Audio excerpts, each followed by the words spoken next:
All right, we're gonna start with something simple. All right, so if I want to arrange a basket that contains one apple and one orange, all right, so one apple, one orange, how many baskets can I arrange?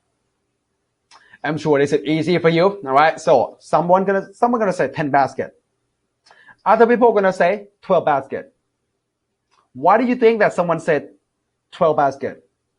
Well, if you look at the number of oranges, right? So there are 12 oranges.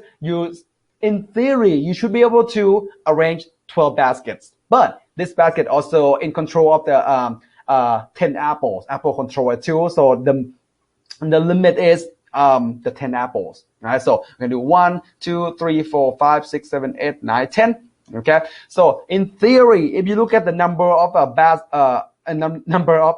apples, you should get 10 baskets. If you look at the number of oranges, you should get 12 baskets. But in reality, you can get only 10.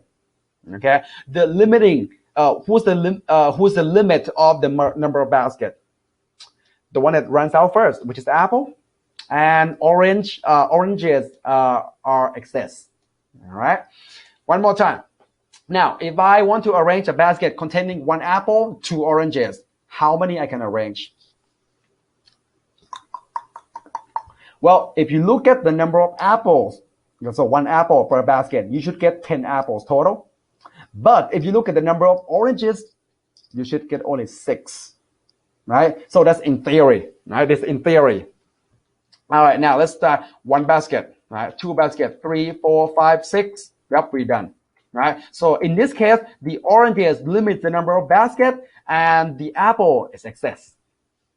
Well, the chemical reaction acts just like this. Let's say we have 2 reactants. One of them gonna run out first, right? One of them gonna limit the number of the product that can form. Okay, so let's do this. So if we want to make carbon dioxide, so we have carbon, we have oxygen, make carbon dioxide. We have 12 atoms of carbon. That's a big atom. 9 molecules of oxygen gas. How many molecules of carbon dioxide can be made? All right. In theory, if you look at just the number of carbon atom, you should get 12 molecules of carbon dioxide. But if you look at the number of molecules of oxygen gas, you should get only 9 molecules of carbon dioxide. Right here, this is theoretical yield. Okay, both of them are theoretical yield, but the real theoretical yield is gonna be the smallest one. Of course, you can't because the carbon gonna be excess. Right? So 1, 2, 3, 4, 5, 6, 7, 8, 9. Right? One carbon per 2 oxygen. So the real theoretical yield is 9 molecules of carbon dioxide.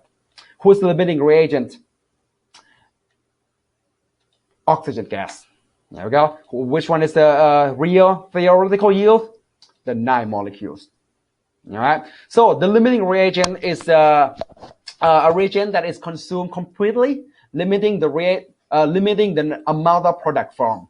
And the theoretical yield is the maximum amount of product that can be formed, or we call 100% yield. That's a max. Okay. All right. That's the concept of a limiting reagent and a theoretical yield. Let's talk about that in moles. Here we go.